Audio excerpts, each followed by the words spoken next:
Good evening. Thank you so much for joining us this evening. As part of our faculty exhibition, I have invited two of our professors to talk about their work. We have a wonderful staff of teachers in our fine arts department. Many of them travel, to different schools to teach. At the same time, they produce their own work. Brian, who's going to speak tonight, actually comes all the way from Los Angeles to teach a class here. So I feel that it's really wonderful to see that they are so dedicated to their work that even with those challenges and with everything that they also give to their students, that they still have the time to produce their work.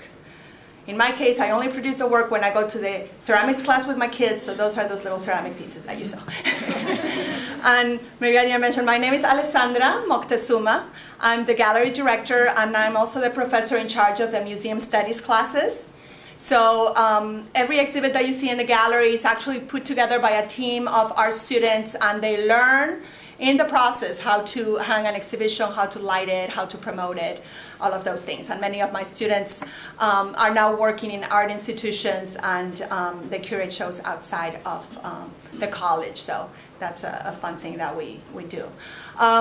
So in the exhibit, in the faculty exhibit, you saw a range of approaches to art making.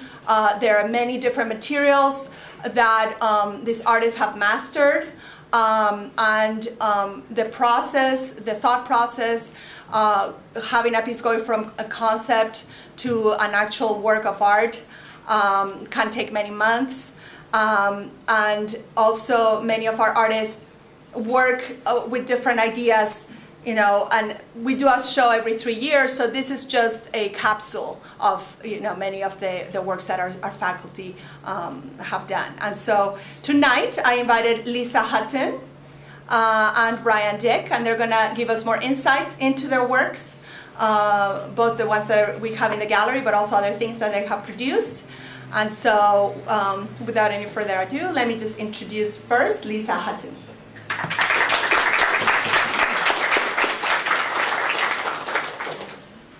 Thanks, Alessandra.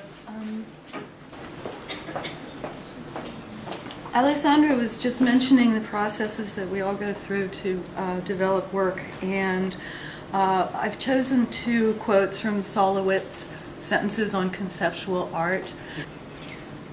So when an artist gets an idea to produce a work of art, oftentimes they are not able to anticipate where that idea might lead them. And many times when you're working and creating things, unexpected results occur.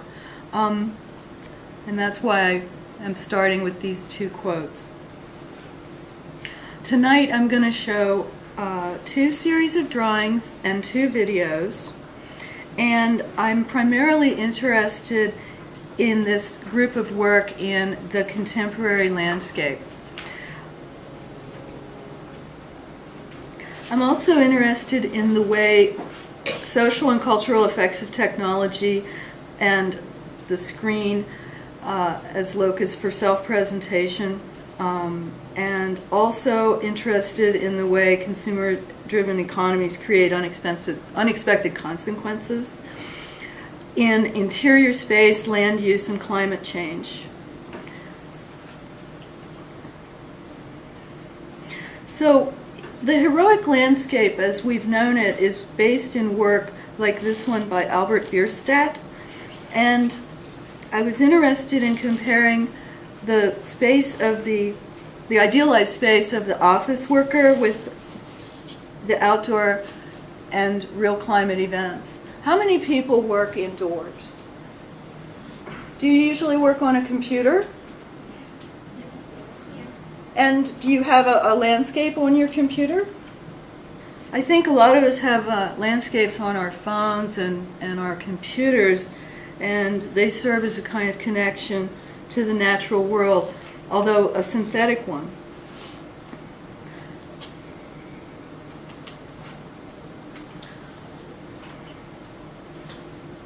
And so these are the ideal landscapes of the indoor worker. I've seen that. This is a classic. You know.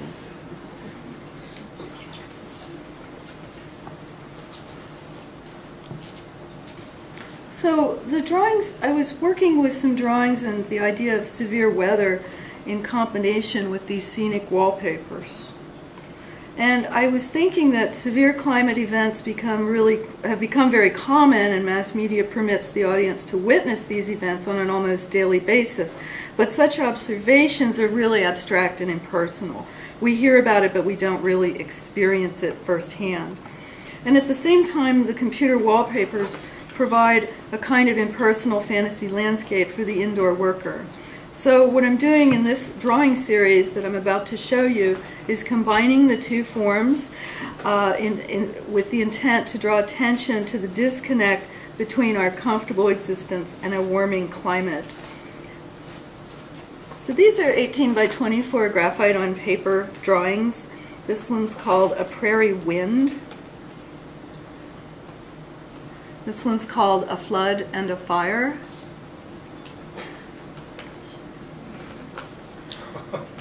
This one is Supercell with chickens.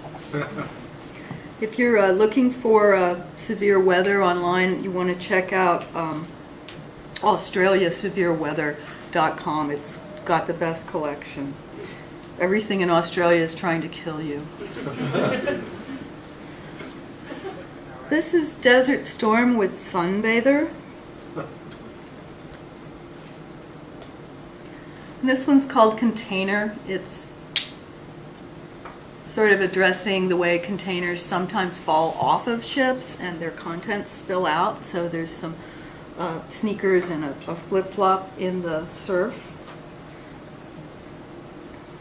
This one's called Flyover. And it actually references the volcano in Iceland that jacked up air traffic for some days a few years ago. This one's called Picnic. And the last one I'm going to show is Oil Rig with Sunbather.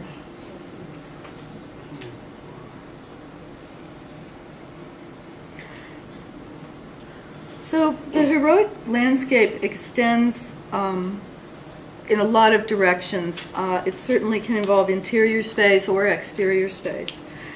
And I was interested in the way contemporary real estate and consumerism tie together. And so I began to look at advertising on real estate websites where one finds images of homes for sale.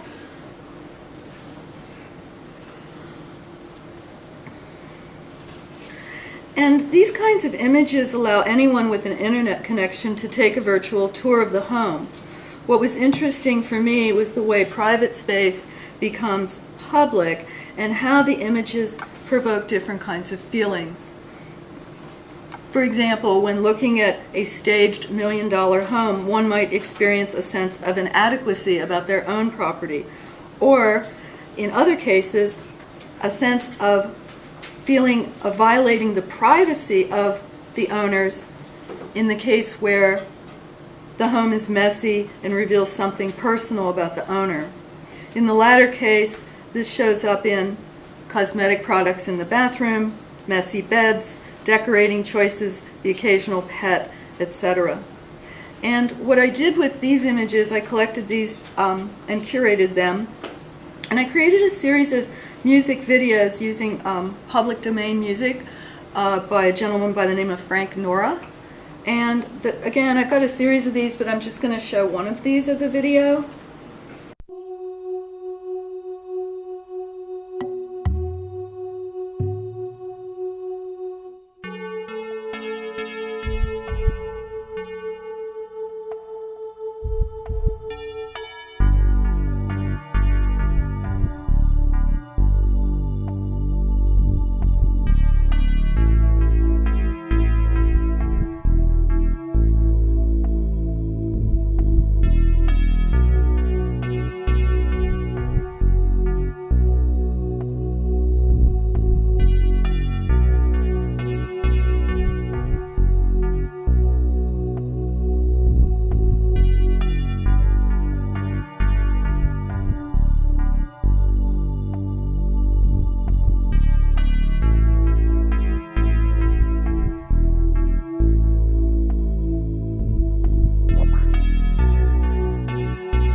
So following this idea led me to Craigslist, and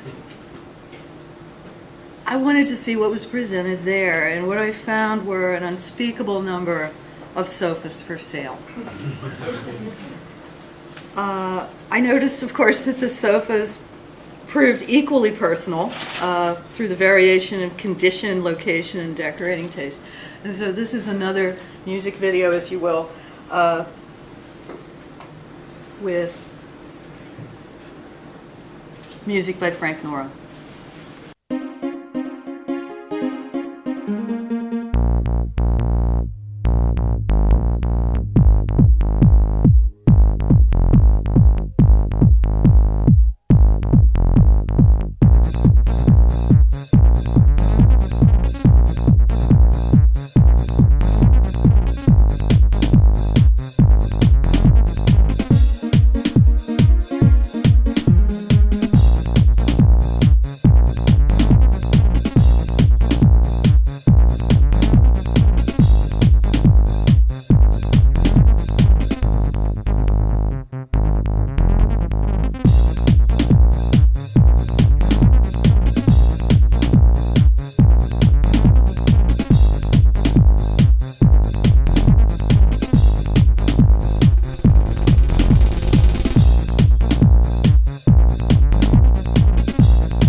interested in this series, and particularly what's shown in the gallery tonight, that as it intersects with real estate advertising.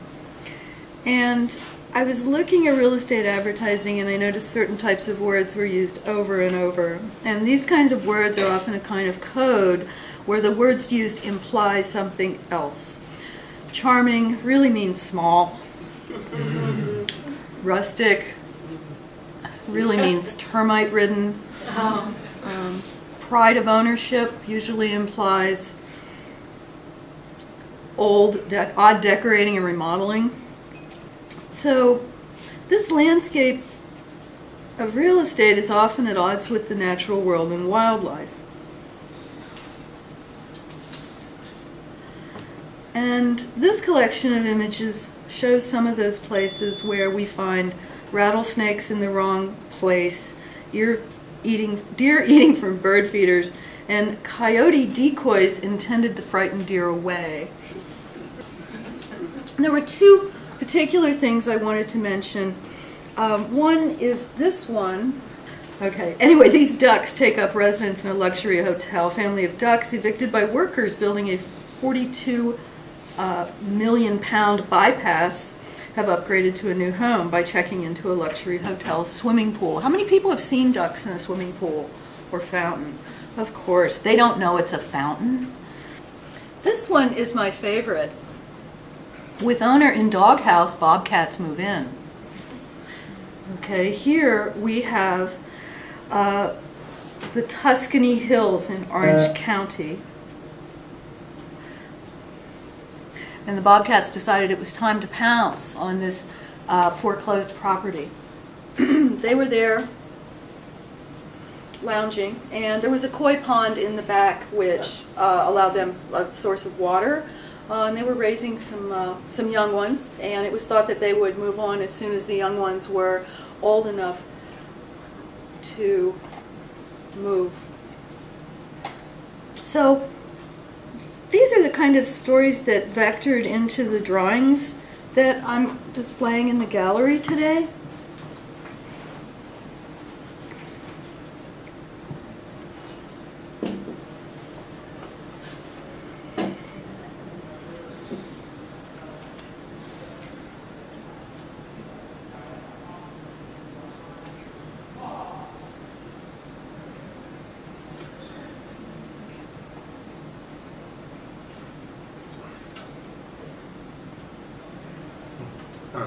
Gorge? Half Dome? Oh.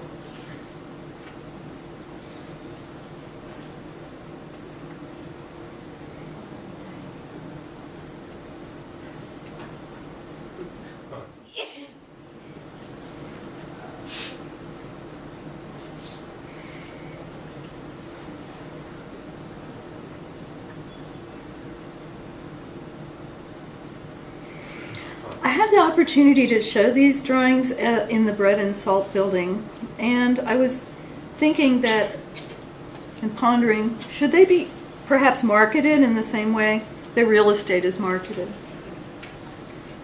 And of course, with that, the first thing you would need to advertise your drawings for sale would be a sign spinner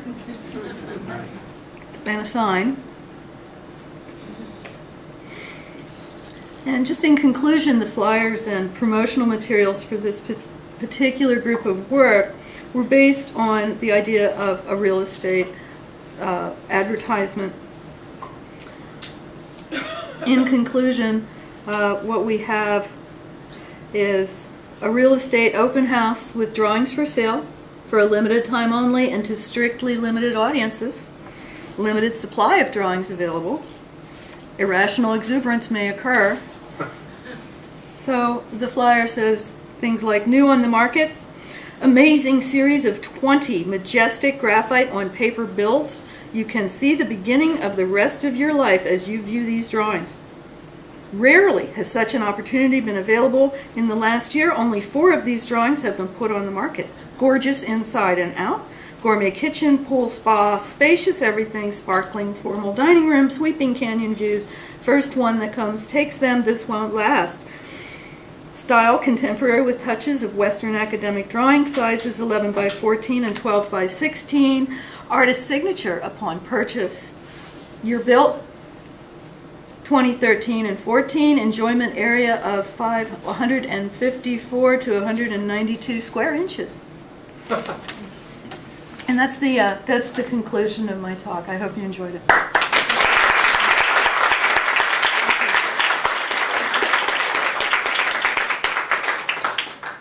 So, any questions for Lisa on her project or comments?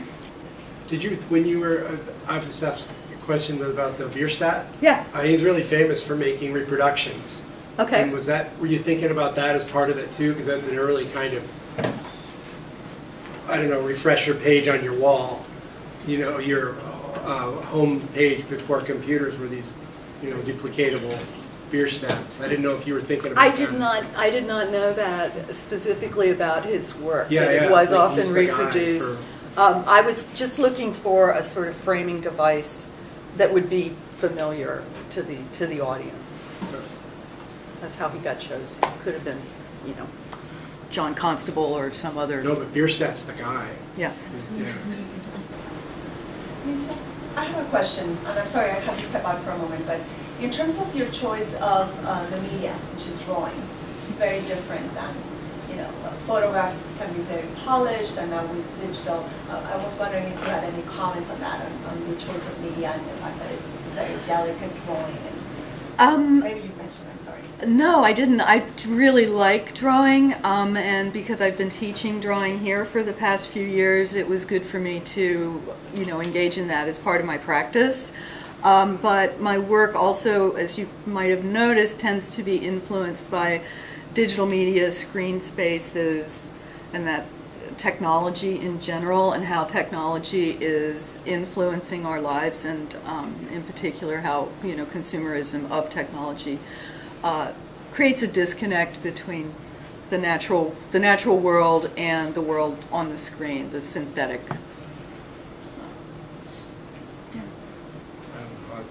I have a question. On the nature, where you're having like these phenomenon, you're pulling those from images online, and then The drawing. screens? When you were the disasters, the mega weather, I don't know, you call it. I don't remember the word you said, but are you pulling those from images? So you're from a photograph, then you're reproducing the photograph, and I'm wondering, what is it like? It's like drawing weather as opposed to like objects. It seems really difficult to me. It seems like I'm not sure that's my question, but anyway. You're correct in that drawing from 3 dimensions is in many ways easier than drawing from a photograph or 2D. When you draw from 2D, you have the issue to not have it come out looking flat. Photographs flatten everything. Yeah. To answer your question about where do I find the severe weather, again, the particular Australian website is great. It's got tons and tons of. But you're taking like images of the online weather and then you're incorporating them into the drawings, and it just seems like that's a challenging, for me it would be a challenging thing to draw. Like someone sitting, it seems as a photograph, but to take weather that's I don't know what I'm saying. But Well, one of the problems with weather is that it's dark. It's hard to photograph. It's wet. You got to kind of pick and choose your weather event, you know, based on a good file size, that kind of stuff. So again, you know, in how the technology comes into it. Yeah. I think, I'm not sure what you're asking, but I work these things I'm out not sure either. in advance in Photoshop. Oh, I see.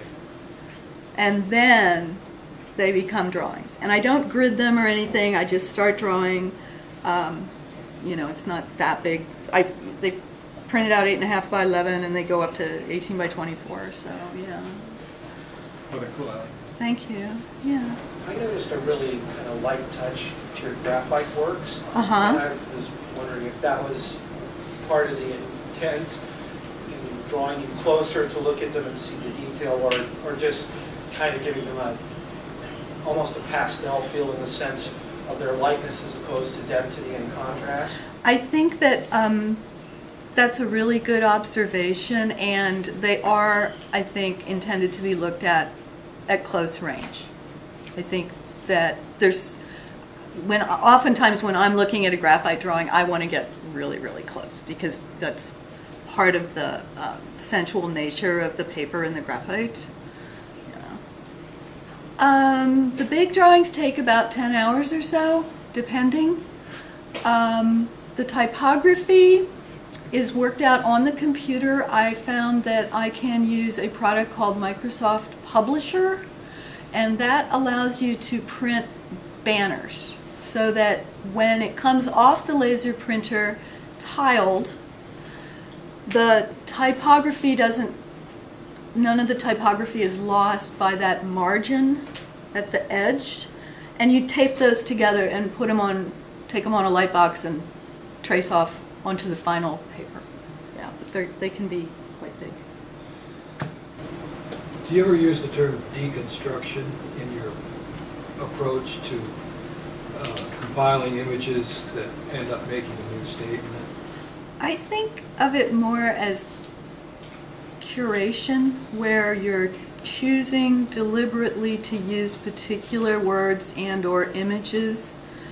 The situation, as I see it with images right now, is that we have more photographs of trees than real trees.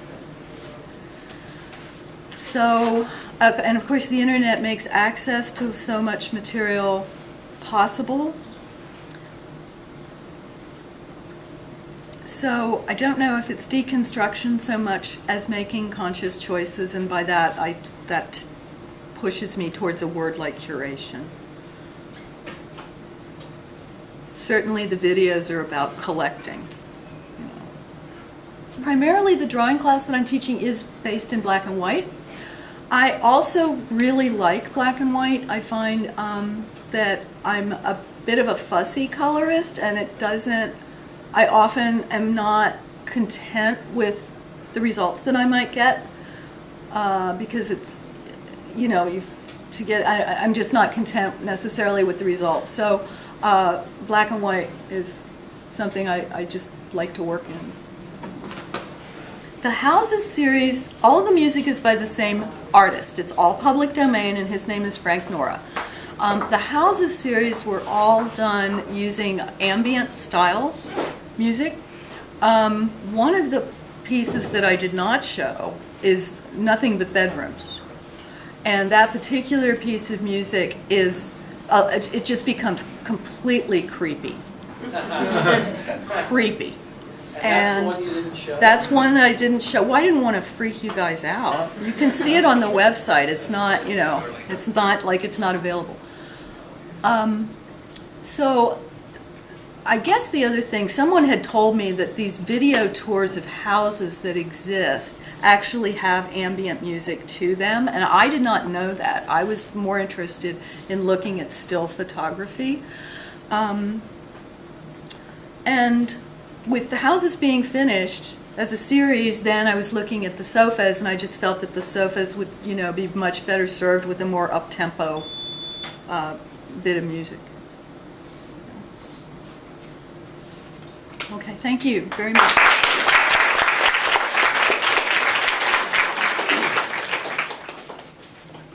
Thank you so much, Lisa.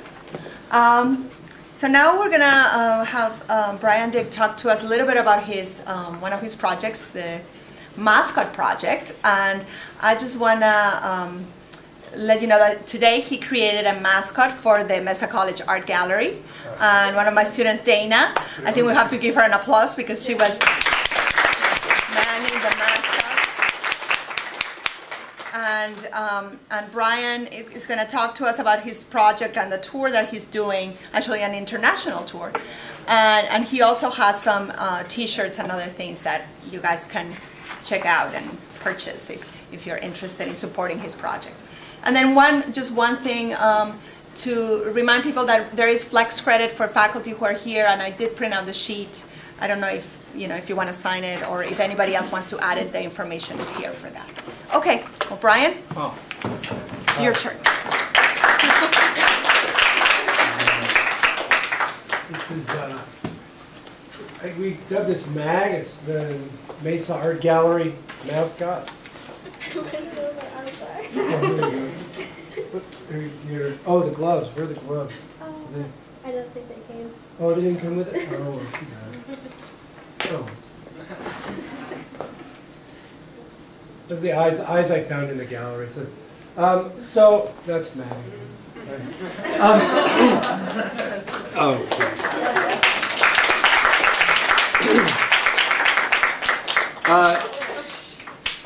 You could keep wearing it. You should walk around.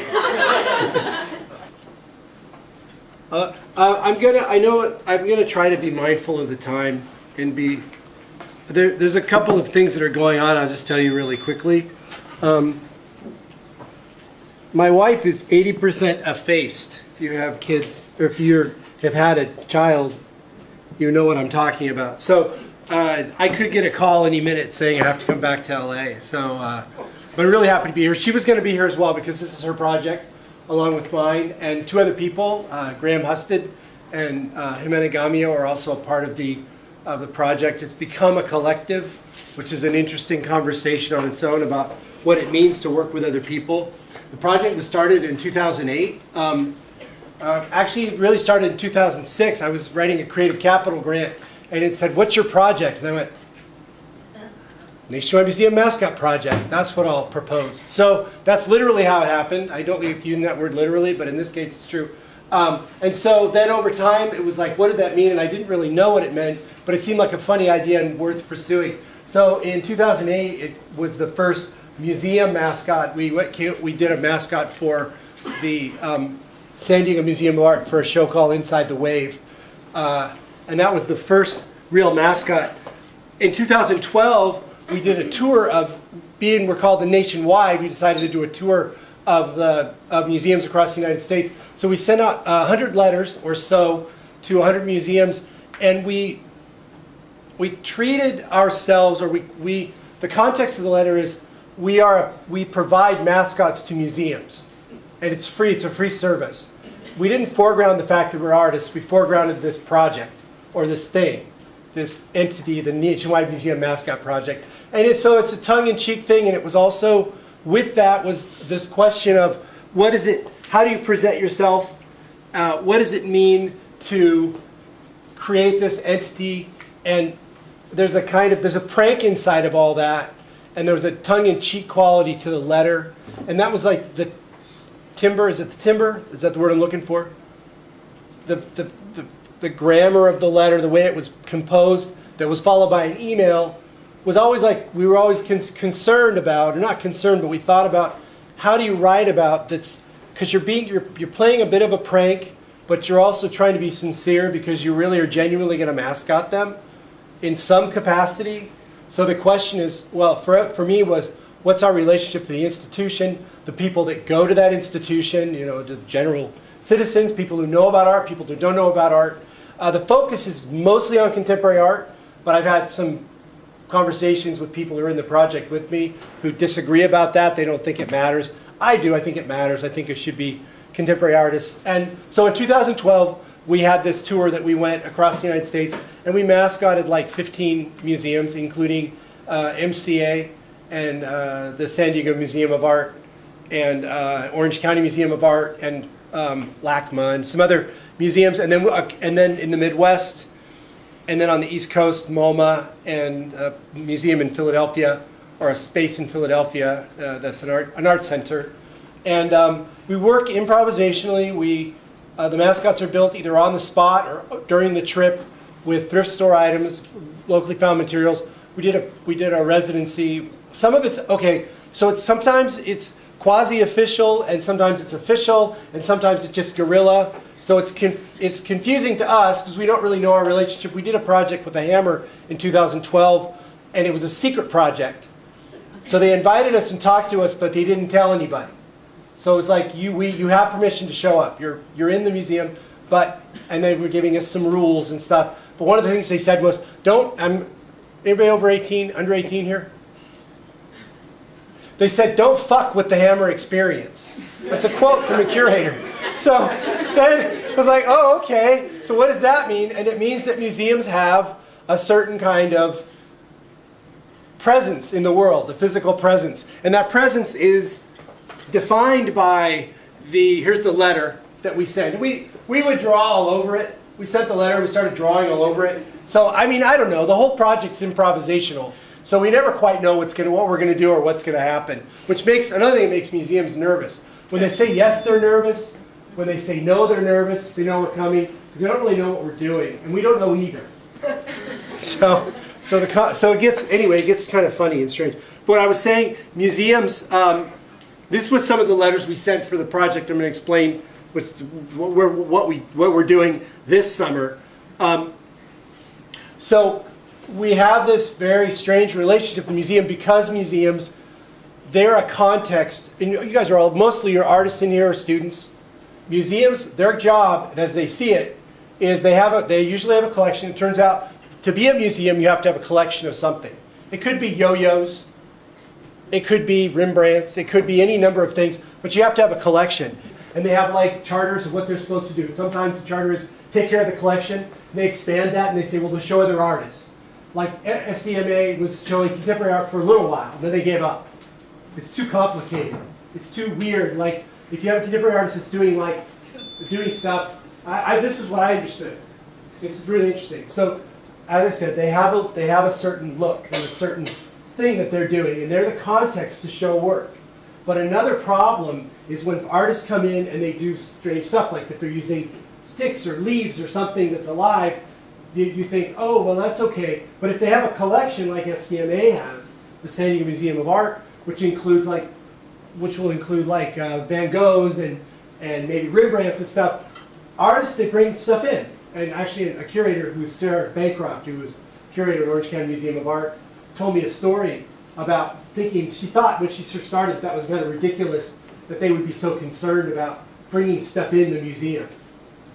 So an artist she was working with had brought in some of these, some branches with leaves on them as part of their work, and it was in her office, a sample or something.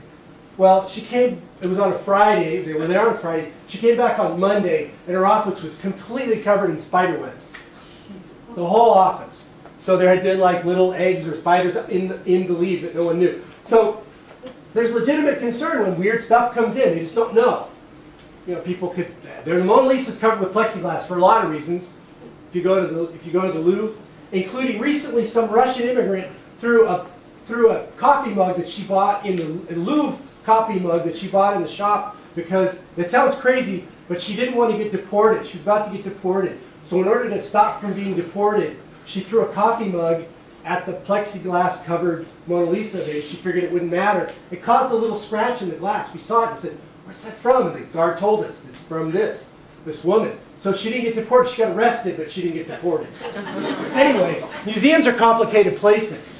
And the hierarchy and the systems and things they think about. And when it comes to the art, even if it's contemporary art, the idea is that they're in control. You guys agree with that? You understand what I'm saying? It's like, we're going to show your work, we like your work, we like you, but they're kind of the boss. And so they're a context. Whether it's somebody like Paul McCarthy who makes like pretty challenging work, or someone like Bill Viola who makes work that it kind of venerates, even though it's new technology, it's more easily digestible by the general public. The museum is the context. So our project proposes to promote the museum, which is in a comfortable position. So the conversation becomes about, we become the public face of that institution while we're there. And when we just show up and do it, you know, we're clowns, or we're like the uncle at the party with the bad breath that's a little drunk, and people don't really want them there. They're mostly innocuous and harmless, but then it's still a little bit strange. So anyway, our relationship to museums is, oh yeah, that's Sam.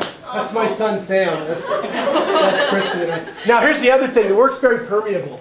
So we're saying this is what the project's about, we mascot museums, but the work it's improvisational, and that not only includes the materials and the way we approach museums, it's also about our lives. So the work is bouncing back and forth between, say, my relationship with Kristen, and because we're doing it together, and the people that we involve, and the people who happen to just show up. So there's all of these things that make it very fleshy and real, and also complicated, because it's not just one thing. It's this really layer. I'll give you an example of one layer, but I'll keep moving and try to stay on point. One complication is it turns out when you wear a mascot costume, and this happened to me wearing the orange one you saw, the one that was the piñata, that was from Orange County Museum of Art, and when I've worn soft ones at different times, when you wear a mascot costume, people treat you differently. Now that you know, right? That's you can imagine. But what you don't know is people pinch you on the butt, they stroke your hand, they flirt with you. I've had women when I'm wearing it, and men flirt with me that they would never do it in real life. They're like, hello, how are you doing? And I can see them through the slit, they're like, hey. Nice costume, nice arm. They see my arm maybe, but nothing else. Or my nose, just the tip of my nose. I'm like, wow. I felt like Justin Timberlake or something. And then you take it off and you're like, I had a woman when I was doing mascotting SDMH, I hope she's not here. She held my hand for about 2 hours to escort me around the museum, and she was really tender, and you could just, I was like I was a living teddy bear. And she's like, oh, you know. And as soon as I took the costume off, she's like, oh. And she talked to me like, really straight. Anyway, that's one aspect of this. And then there's this thing, and I don't want to go into it too much. Never mind. It doesn't matter. But it's just one more thing. Like when you jump off a cliff, you see all sorts of things when you're falling. As you fall, you're like, I never noticed that before. And so anyway, the project is really complicated. We premiered it at LACMA. So, okay, I'm sorry. Then we did a summer tour. We call it the La La Tour. Why did we call it the La La Tour? It was Los Angeles to Latin America. Why do we call it that? Because we're sitting there and saying, what are we going to call it? And I go, oh, La La Tour. And they go, okay, that's good, we'll do that. So you start with like nothing. You just go, let's try this thing. And then you don't perseverate, which means think about it too much. You just do it. You just, again, it's like, well, let's do this huge thing, and we'll just do it and start and see what happens. So we just did it, and we called it that. And they go, well, Latin America, because Kristen she speaks Spanish. Her grandparents are from Mexico on her mom's side. So she's like, I really want to go to Latin America. And said, okay, let's do that. We could have gone to Canada, but we just decided to go to Latin America and South America. Just why not? Okay. So we started at LA County Museum of Art. This is actually the Museum of Contemporary Art, San Diego's mascot. And we did a workshop, a mascot making workshop, and a few people showed up. This was a video that we made to do some promotion for it. So these are various mascots from previous museum shows from the 2012 tour. We wrote a press release. And part of this project is also about the promotion in social media. Spent a lot of time on social media. Promoting the project in the form of press releases, using a lot of hyperbole. As again, it's a prank, so we're playing with the media, and then we end up getting interviewed by like Bloughton Art Info, which is like a pretty big art magazine thing. And then it was like, oh, okay, so it becomes real. Like we say it's real, so therefore it becomes real. So we make press releases and send them out to everybody. Maybe Alessandra got a press release. I don't know, maybe Mesa Gallery did. But you send the press releases, and then we did another one. We're like, we're going to do it again. So we don't know what's going to happen. No museum had said yes. We just said, let's try it. So again, I'm trying to emphasize or foreground the idea of the improvisational nature of it. We did a mascot workshop that first day. We said, we'll do a mascot making workshop at LA County Museum of Art. And we did. We thought we'd get kicked out. We didn't. They didn't care. Nobody cared. I brought a massive amounts of stuff to build mascots with. And we ended up building this weird, now I'm not saying I like it. I don't really like it. But it's what happened. The one here at Mesa, I like that one better. But it's just like what happened. People that were there, the materials I had. This ends up looking like some weird Rastafarian Homer Simpson. No? It does, doesn't it? No? It's just me? It does talk. Turns out you can make it talk like a puppet. But we went to LACMA, and it's really humiliating. Where'd you go there? And the reaction is like, oh, we don't like you. They're sitting there lounging. If you've been to LACMA, there's like a really expensive coffee bar in the front there. It's we don't really want to talk. We don't need to engage with you. And the kids are running up, and everybody's loving it. And then they say, oh, your project's so charming. It's for children. I'm like, yeah, but well, the kids like it, but maybe you could too. And so there's these. Anyway, I guess I'm getting sidetracked. Sorry. It's like getting bitter. You're so bitter. It's just LACMA. So okay, I'm actually gonna get past LACMA. So there's the LACMA Scott, and kids are like, what is that? I love LACMA. And so everything's very improvisational. Then we because we had done Orange County Museum of Art at this thing called the California Biennial. We decided to go back. We have a good relationship with them, and they're happy to have us come back. So we came back, and we promoted, again, the museum with these costumes that are the only ones that I ever did that we paid for these. There's a piñata place in El Monte, and we had them made. Pretty $40, it's pretty cheap. I said the night before, I said, well, Kristen, there must be some, like, I don't know, Piñata World somewhere, and we'll just find it. And the next morning, we looked online, it was like, Piñata World, El Monte. so we went to Piñata World in El Monte. That's where it was from. So that's Akma Scott. And I was pissed at Akma, because we were trying to, don't tell anybody, but we were trying to get work done, and they were stonewalling us, and it was kind of annoying. And at one point, I'm like, I'm going to give them the mascot they deserve. It's Orange County. All they deserve is a stupid, vapid, empty smiley face. I'm from Newport Beach, so I can talk that way. Anyway, but then it turned out to be a good mascot. All right, so I don't know if this is going to be out of sequence, but so the 2014 tour, tour, Los Angeles to Latin America, we just set up venues.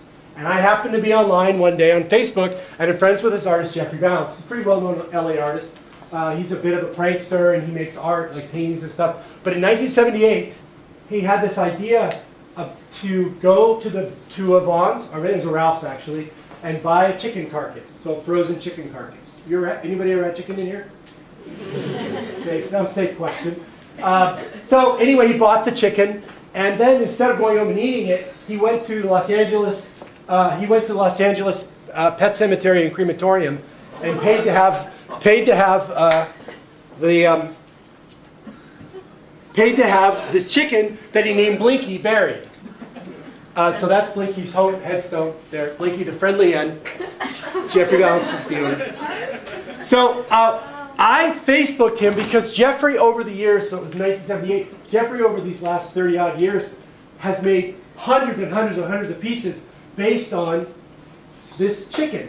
From reliquaries with little pieces of chicken bone that was either actually from Blinky or maybe another chicken. We don't know.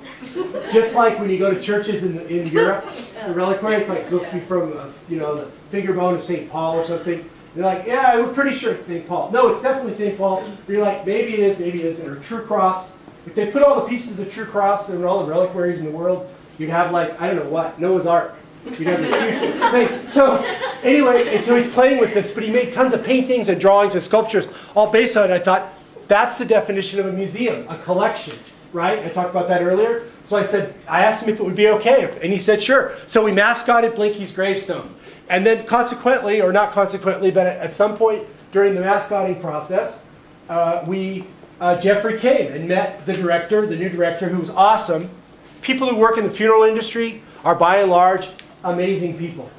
They're super smart, they're funny. If you decide to work with dead bodies, you're an interesting person. Not because of it, it just seems to draw the thinkers of the world. I don't know. Anyway, she was a really interesting person. So I kind of facilitated him meeting her and coming back to a place that he hadn't been to very often. And we did, that's Jeffrey with my friend Derek, who's our dancer and wore the costume. Interesting, another aside, Jeffrey saw the mascot costume and he said, wow, you really got that chicken feeling. Chicken feeling. And I didn't have the heart to tell him that we never think about the venue. We just make the costume. It doesn't matter where it is. We just make it. Because the idea is it's more about whether it's charming and people connect with it. It doesn't have to be like related to... Somebody's like, yes, it does. I'm like, no, it doesn't. You're wrong. And I wasn't mad at Jeffrey. We were cool. But the idea was that he thought it was somehow connected to his project, and it really wasn't. He's able to make that kind of visual leap to think it had like a chicken-like quality to it. Anyway, so that was Blinky, and we went back several times, and we had a wreath-making workshop. We had people come, and we made wreaths for Blinky's grave, and I made a pillow here. Well, I didn't make the pillow, but I made a sign from the pillow, and we went all over there and took lots of pictures. And Jeffrey had a particular grave that he was fond of. This is Satan, 1974 to 1982. We'll miss you. So there. And there's Jeffrey putting on the costume. I was really proud of him, or honored that he's willing to wear the mascot costume. I think this is a video, but I don't know if it'll work.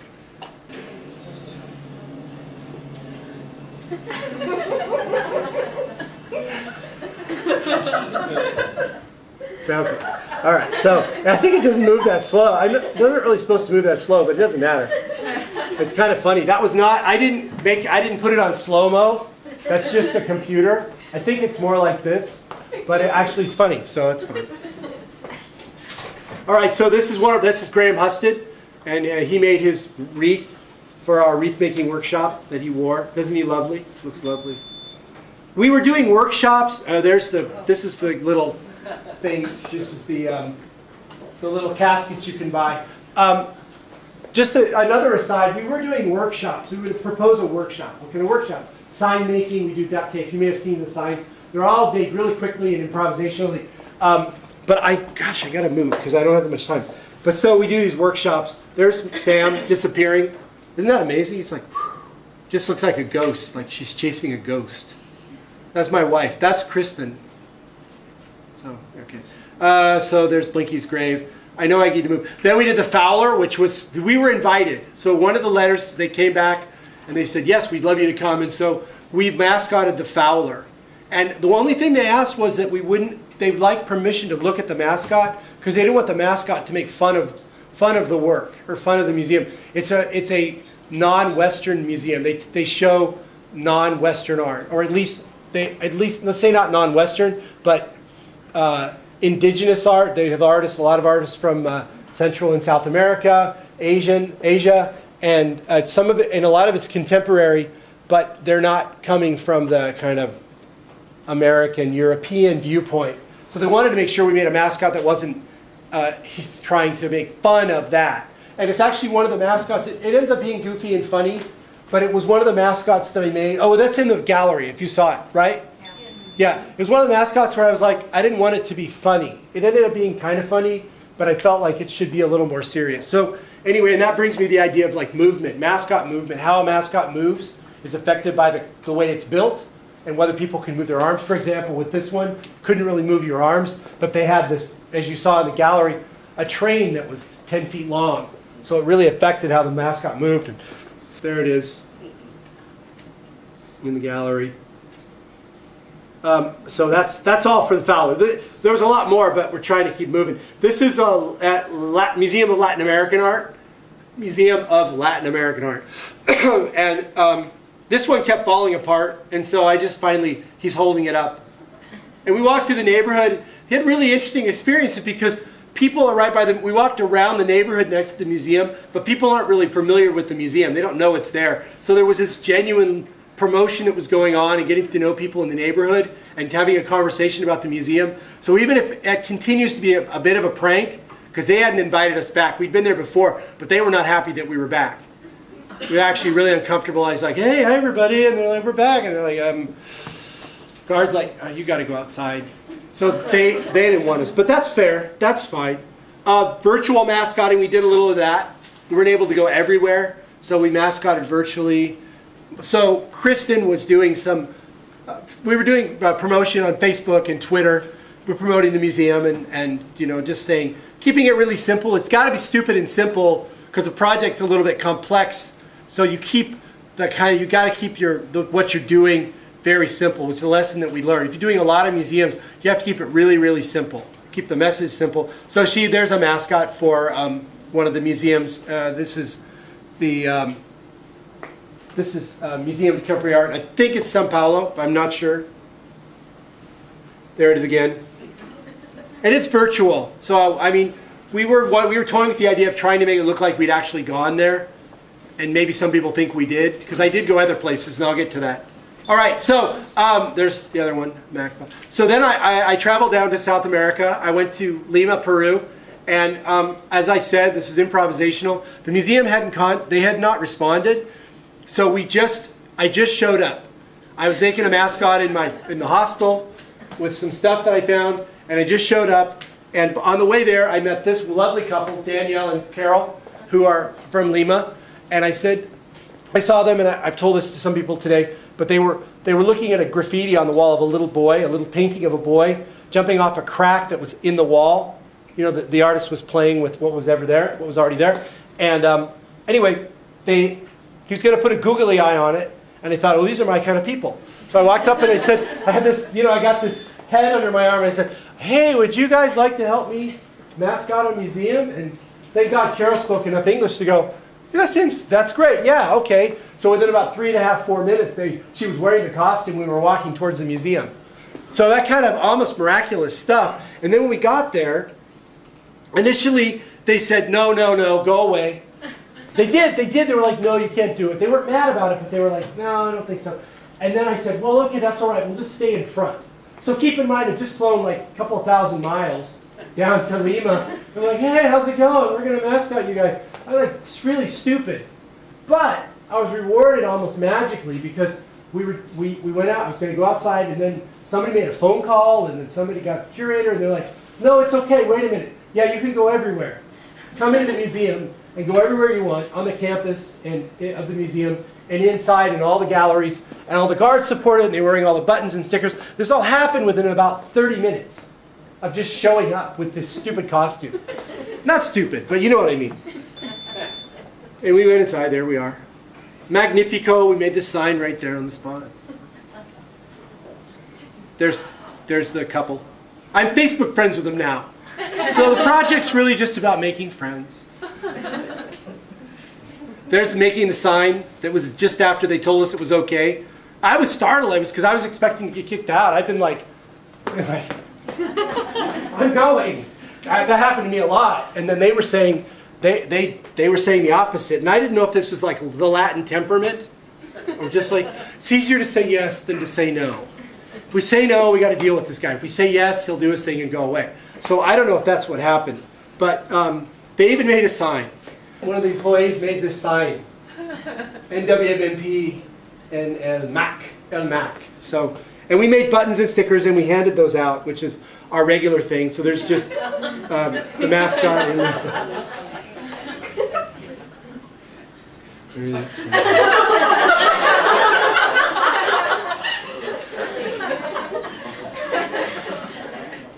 And there's one of the employees wearing one of our... We made the stickers. So actually the first day we went on Saturday and Sunday. And Saturday, once they said it was okay, they handed me a bunch of stickers that they had that were promoting their Sunday Mac, El Mac on Sunday. You can come on Sunday for free. And I just turned them into buttons and gave them back to them. So we had a bunch of buttons that were stickers and converted them into buttons. There's on the street. Another magical thing, as we were walking around the campus, we walked into this room of kids that were making signs like we had made. And because the guy had decided who was there, was like, okay, we'll do that. So he incorporated us into his lesson plan for the day. And I didn't even know it. We just walked in there, and all of a sudden we were like with these kids. And Daniel, who was the boyfriend, that's one of the guys who was clowning around with the mascot. There's a... Okay, this is something I'm interested in with the project. Again, I'll try to keep it as an aside. When you're doing a project like this that's kind of pranky and a little bit snarky, you're sticking with contemporary art, so you're like dealing with peers, even if they're from another country, because artists have more in common with each other than they do their own countries usually, whether they're from Japan or Colombia or Peru. We always have more in common with each other. So, but again, I don't want to make fun of anything, but the photograph ends up being really funny because the mascot's, it seems to look like it's looking at it. So that happened in Lima. We got there and it was wonderful. We had dinner afterwards with everybody, and it was like we ended up. They retweeted us on Twitter, and we were on Facebook with them. We're all Facebook friends now, and so the social media part is there as a kind of after effect. So then we went, Kristen set my ticket, so she gave me a layover in Colombia, in Bogota. I'm like, okay, I'll mascot a museum in Bogota. So I went to Mambo, some museum art in a contemporary art museum in Bogota. So I got to the youth hostel at like 2 in the morning, woke up the next morning, had breakfast, put together the mascot on my way, or I partially had the parts, and then I came to the front of the museum, was on the steps making it, and I said, "Hi, we're going to make you a mascot," and everything I do. And then again, it was like, no, go away. And then a few minutes later, I don't know if they made a phone call, looked at our website or what, I'd given them stickers and buttons. They're like, "Oh, no, stay, it's good, come everywhere." I met the head curator, and they gave us plenty of time, but I'm looking at my watch because I have a 1 o'clock flight, or I have a 3 o'clock flight. So I had to hop in a taxi and go right to the airport. It's an anecdotal. That's just, stuff like that would happen. Anyway, it was a wonderful experience, and we went out onto the street, and thank God we had an umbrella because it rained pretty hard. The mascot was totally built for the weather. And a nice little improvisation there. I had this noodle with me with the idea that I would do something with it, like make eyeballs. I didn't know what. Cut it up and use it like that. But the guy, Dan, his name's escaping me, he just grabbed it and started swinging it around. And it was just great. I had no idea it was going to do that. So there it is. And oh, again, I just met this young couple who happened to be there. I said, "You want to do it?" And they're like, "Yeah, sure. That's great." So they participated. And then the museum, there's people working. Those people work at the museum. That's when they invited us to come in and do a walkthrough. We have a lot of pictures, and we're just showing a few of them.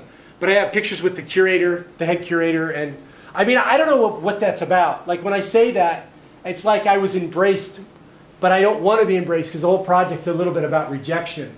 But when you get embraced, you're like, "Wow, that's really weird. That feels funny." It feels funny that you're embracing me and then embracing the project. But they did, and they loved it. And that was a funny thing that we had not anticipated. It's like jumping off that cliff again and finding out the water's really nice when you hit the bottom. Then we were in Mexico City. This was, I'll just go quick, this was different.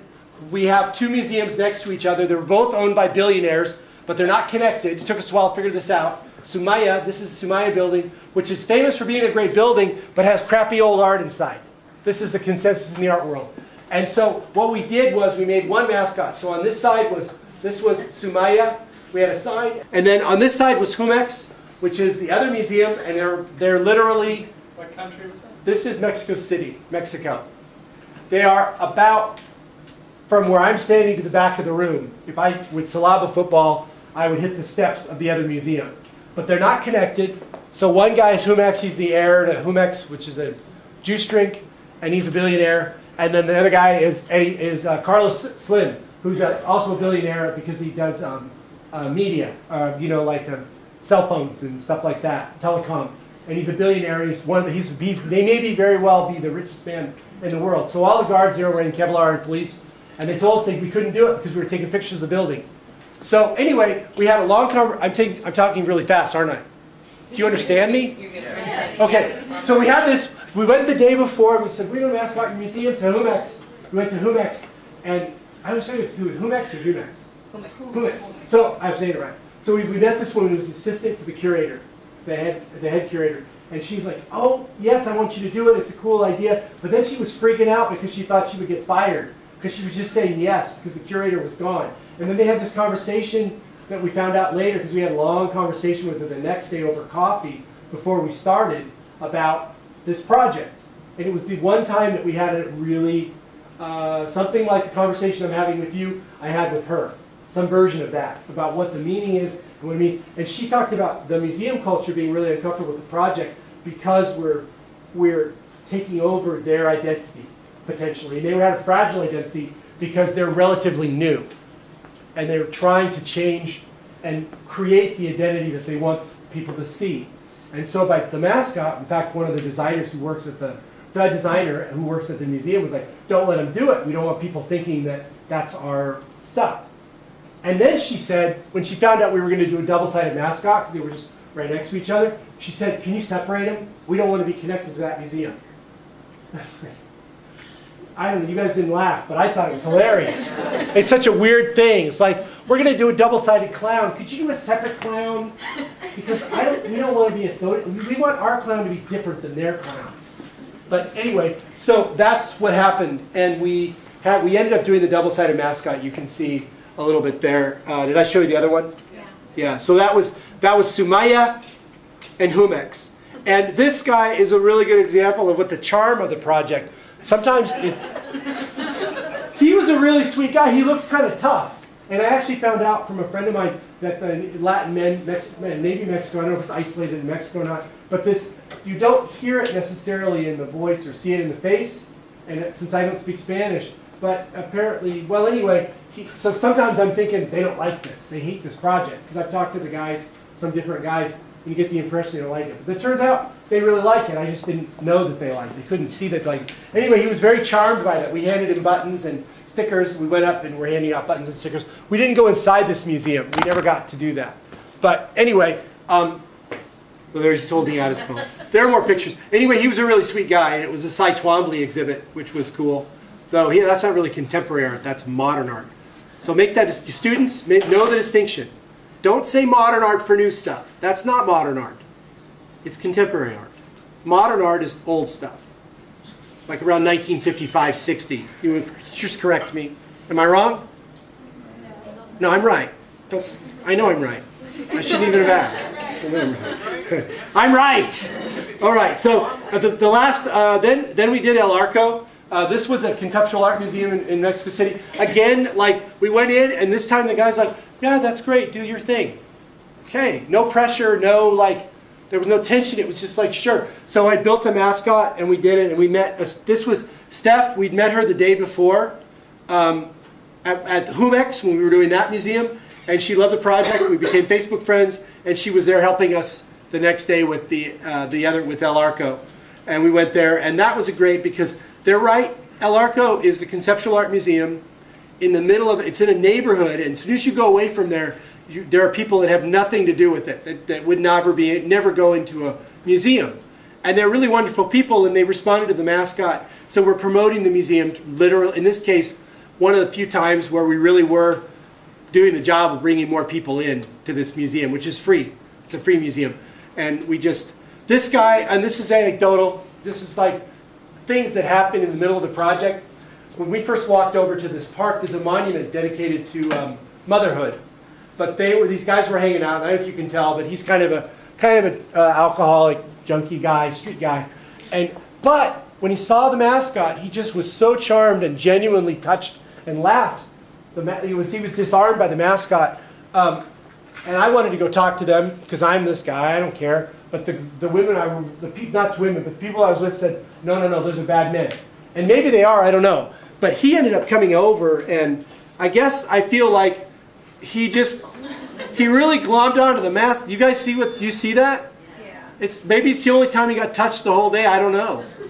And I'm wearing it, so I can't really see anything. So maybe I would have wished he wasn't doing that, but I couldn't see anything. So just little things that happened. So this is maybe 100 yards from the museum, but it's a different world altogether. We met some skaters. Yeah. And I have a lot of, we went, I didn't skateboard, but Graham put the costume on and skateboarded. And I don't know if I have this image. So we're back in the museum for this one. And then more people. This is the front of the museum, and we were inviting people to come in.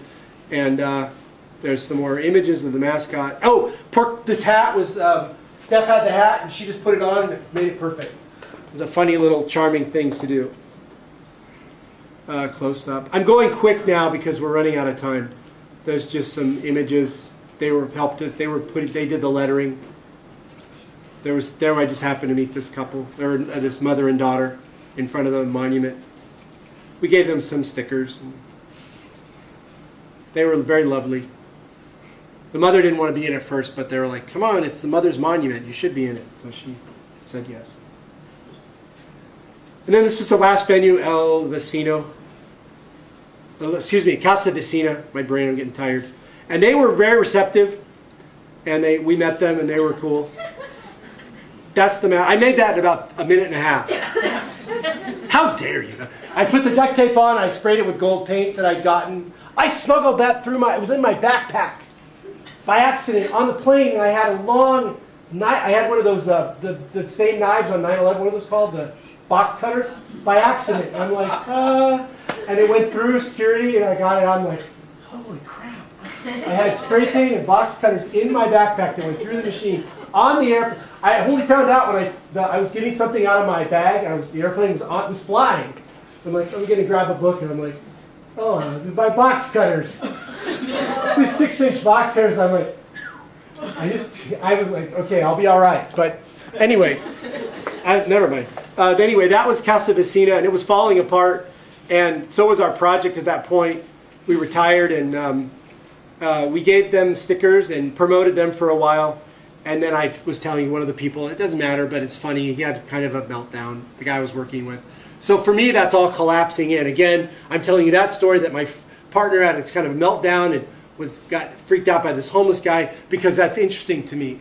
I can't really break it from like where is the art and where isn't, and I guess that's my education, I don't know, but there it is. That was a 4-in-1. You might notice that from before. So on the back of that was the El Echo, the one with the orange nose. And then on the inside was all the mascots from the day before. So we just kept like doing the same mascot. Like Black Francis using a bunch of guitars. This is a little bit out of order, but I'm making the mascot. Sorry. Oh, and this is from Unlocation, which is our 14th venue. We were doing this at the gallery here. There we are. Some people who teach here are there. Wendell, oh, there's Alessandra right there. And Wendell Kling and Merle, his daughter. So that was back down in San Diego. We're full circle. We've come full circle. And I think, and this is the 15 or so mascots that we did. And I have some images, but there's. We made some drawings. These are our perks that we did. We were raising some money to do the project. So these are some stickers that we made. And then we ended up making T-shirts, which are for sale. But I'm not here to sell you shirts. But they're $15, so maybe it helps pay for gas and stuff like that. So that's it. Thank you. Sorry, I went over. Yikes! I went 13 minutes over. See you guys.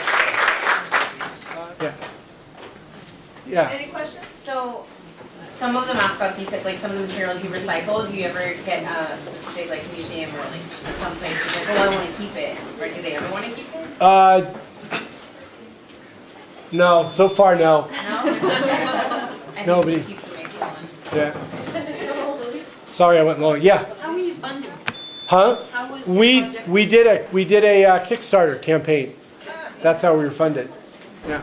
And the project is more than just the mascots. It's about this larger thing about relationships to museums, the improvisational nature of it. I mean, I can't. If that's not your thing, it's okay. I don't think so, though. No. You said you designed that based not so much on the museum itself, but on connecting emotionally. How did you determine that? That is just working with the materials that we have, and just the intuition on my part and the people that are around us, or around me when we're doing it. I'm not the only one that's built them, but mostly it's been me. So it's just like what seems funny, what seems charming, and I guess that's completely subjective. But it seems to be culturally subjective. We all seem to have agreements. I will say there was an interesting article, Temple Grandin, who's a very famous autistic author and speaker and professor, talks about, well, as a person with autism, she's hypersensitive to the world around her, much like animals can be. But she talks about this phenomenon in that there is lots of noise, and as human beings, we're able to cut that out. We can concentrate, and when there's the television on or when lightning, we process things that happen, and we're able to like ignore them. But the one thing in a visually that we can't ignore is a happy face. It turns out. So anything that's like a happy face, even if it's just like two blobs of black and a line, we will see it. It'll cut through all that noise. If you were to go to a 99-cent store, you will see them. So the mascots don't have to be, and this sort of addresses what you're talking about. They don't have to be perfect. It doesn't matter. They have to project this simple kind of primal thing. So people, I don't have it here, but we did in we went to Mexico City and we made a mascot. And this was before we did the tour this time. We made a mascot for the Museo de Moderno in Mexico City. And we just made it from stuff we could find. And it happened to be a plastic garbage bag that was clean. It wasn't a used one, it was clean. And we cut one of those foam plates, the square ones, cut it in half, and those were the eyes. And then I found some paper and 2 little sticks, like corn dog sticks. They were used, but it's okay. And I poked holes in it, and I made like a little bit of a puppet with the mouth. You could make it smile and stuff. Kids came running like mad. I mean, it's a plastic trash bag with these stupid eyes, but it was like visually, it was what it needed to be, and just people, everybody was like, and the parents were like, go take a picture with the mascot, mascota, the botarga, go, go, go. They came running across the quad. I mean, dozens of people. It's a garbage bag with 2 of these foam things and the paper for the mouth, and they don't know who we are. All you could see were my legs or Kristen's legs. I can't remember who was wearing it, but we both wore it, I think. Like and so there's a kind of insanity or a kind of primal impulse that it seems to touch on. So like this one or any one of these, I mean, who's inside? We don't know. Could be a serial killer. I don't know. I just, it's something that we're tapping into. So I think it's funny when it's falling apart and garbage or trash, and it still has the reaction is. So you ask me, actually, I'll address your question again. I'm interested in that conversation. I'm not interested in perfection. I'm interested in the sublime. And when something can touch the sublime, a kind of transcendent moment that for just a few seconds, there's this joy or pleasure or fun or something that breaks up the monotony, that's what I'm interested in. And I'm not interested in perfection. Or if I am, it's in incremental moments that are so short that they're gone in an instant. But there's a value and a weight there. They have a real heft. For me as a human being, and maybe for all of us, when we think about art, it's got to be, you pour a lot of energy into an object, and you put it on a wall, and people say, oh, that's great. And it is great. And I love objects too. I always say, like Einstein, I grapple with it a lot more than people who think they grapple with it. Like anybody's an artist here. If you're a student and you think your teacher doesn't like art or something, they love art. They love it way more than you understand. Maybe you won't understand how much they love art until you're their age and you're still loving, and you're still doing art. Have you ever thought about applying this to any other institutions? A little bit. We've been asked or talked about doing other museums, other kinds of museums. We've done some galleries. I mean, we did Mesa gallery. I really like to stay focused on the museums because I think it's that juxtaposition that makes it funny. It's less funny if we do something that would, I mean, for me, the humor of it partially is taking the serious institution. And You don't want to do Gap, you know? Huh? You don't want to do a Gap store. No, yeah, right. If I did a Gap store, you know, they're like, yeah. No, they'll kick you out, trust me. They'll kick us out. They would. It's a good question, and I've thought about it, but I don't know. I think no. Yeah. Is there any museum you don't want to mascot for? What are you thinking about? What you got? The Getty or the Tim? I hate the Getty. So the Getty would. No, I'd mascot the Getty. I mean, if they invited us, we'd say no. Or no, the Getty's weird because you get the tram. You kind of got to get deep into there before you're. I mean, you can't really mascot on the street and take the tram up the hill, and you get there and you can. I think we thought about the Getty, but the project thrives on rejection, at least a certain level of rejection. But when we're not rejected like we were in South America, I really love that. And it was unexpected to me. I had no idea. It was a feeling that I had. I thought we're going to go on this trip. I'm going to take 7 flights. I'm going to do this project, and I have no idea what's going to happen. I'm going to come back and we'll have a bunch of photographs. But if you'd asked me or said to me that they're going to really embrace the project, I would have been shocked. So I guess you put yourself in the position of being humiliated, and then they really humiliate you. You can't be mad. I mean, sometimes I get mad, but if you're like, kick me, come on, do it, kick me, and then they do it, you're like, you kicked me. How dare you? So yeah, there's really not anyone we did MoMA in New York, and we got kicked out because we actually went inside. My friend's like, I'll go inside. He's wearing the mascot costume. I'm like, are you sure? He's like, yes. I don't even know why I'm doing this project because I'm like really timid and I don't want to offend you. I don't want to offend people. So, but anyway, he went inside and we walked around for a while. The guards were like, I think they were checking and finally like, okay, they're not supposed to be here. All right, So they converged on us and escorted us out. And I was like, we're just trying to promote your museum. He's like, well, you have to do it across the street. So then we went across the street to the MoMA design store. And we're like dancing in front of the window. And all the employees are taking pictures. And the employees are like, yeah, that's great. Came outside and took pictures with us. So I don't know. I don't know. Yeah. Oh, hey. Is the endpoint a mascot museum? What? Is the endpoint of this project a mascot museum? Oh, to make a mascot museum or to be a, or to... It's an implicit way of asking what is the status of these costumes after the event is concluded for a given museum? Well, sometimes we put them on mannequins. We've done that a few times, which I think is a little weird because then they end up looking... They're at their best when they're energized with the armature of a human being. That's when they really work as a thing, as an object.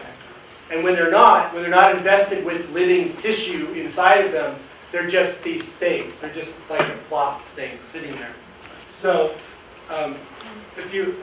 so is that what am I addressing you? Yeah, no, that's I hadn't considered. I mean, we've done it because it looks cool, and the ones that are more covered look they look good. They look kind of cool. They're big, weird, like sculptures or something. But for me, it's that energetic part.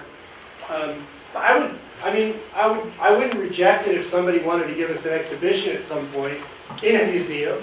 How about a fashion show or a parade? That starts to get weird for me. I guess if they asked, I would. I don't know. Like it seems like Let's take a poll. a retrospective at the Museum of Jurassic Technology. We sent a letter to them and they said no. Really? Yeah, you guys don't know the Museum of Jurassic Technology, but it's really cool. You should go in LA. It's an LA museum.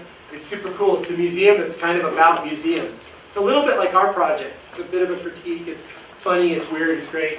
I'm not saying our project's funny, weird, and great, but it is a great place. But you brought that up, and we did ask them, and they said, but they were really nice about it. And they think they were right to say no, because they are aware of the critique, and they are the critique.